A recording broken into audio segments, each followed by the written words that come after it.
चारित्र्याच्या संशयावरून पतीने पत्नीचा कोयत्याने चेहऱ्यावर, गळ्यावर व मानेवर वर्मी घाव घालून खून केल्याची घटना शुक्रवारी उघडकीस आली।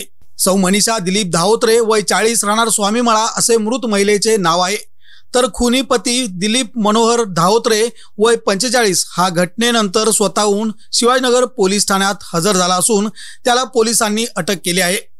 या प्रकरणी मनीषाचा भाऊ कुमार रामचंद्र काजवे राहणार ओगलेवाडी तालुका कराड यांनी फिर्याद दिली आहे। दरम्यान न्यायालयाने दिलीप धावत्रे याला 10 फेब्रुवारी पर्यंत पोलीस कोठडी सुनावली आहे। याबाबत घटनास्थळ व पोलिसातून मिळालेली माहिती अशी, स्वामीमाळा परिसरात राहणाऱ्या दिलीप धावत्रे याचा सन 2010 मध्ये ओगलेवाडी येथील मनीषा हिच्याशी विवाह झाला होता।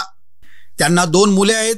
धावत्रे पती पत्नी हे दोघेही कोरोची येथील कारखान्यात वैफणीचे काम करीत होते। दिलीप हा पत्नी मनीषा हिच्यावर वारंवार चारित्र्यावरून संशय घेत होता। त्यातूनच यांच्यात वाद होऊन दिलीप हा मनीषाला मारहाणी करीत होता। मुलांनाही मारहाण करून त्रास देत असल्याने काही वर्षापासून दोन्ही मुले कराड येथे मावशीकडे शिक्षणासाठी जाऊन राहिले होते। मनीषा हिने पतीकडे दारू सोडण्यासाठी तगादा लावला होता। 2 दिवसापूर्वी दिलीप हा पंढरपूर येथे दारू सोडण्याचे औषध आणण्यासाठी गेला होता। तो बुधवारी परतला। गुरुवारी रात्री दिलीप आणि मनीषा यांच्यात पुन्हा वाद झाल्याची शक्यता आहे।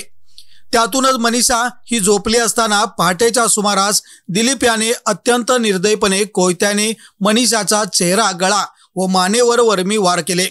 8 पेक्षा अधिक वर्मी वार झाल्याने तिचा जागीच मृत्यू झाला। खुनानंतर दिलीप हा स्वतःहून शिवाजीनगर पोलीस ठाण्यात हजर झाला व त्याने पत्नीचा खून केल्याचे सांगितले। त्यामुळे पोलीसही हडबडून गेले।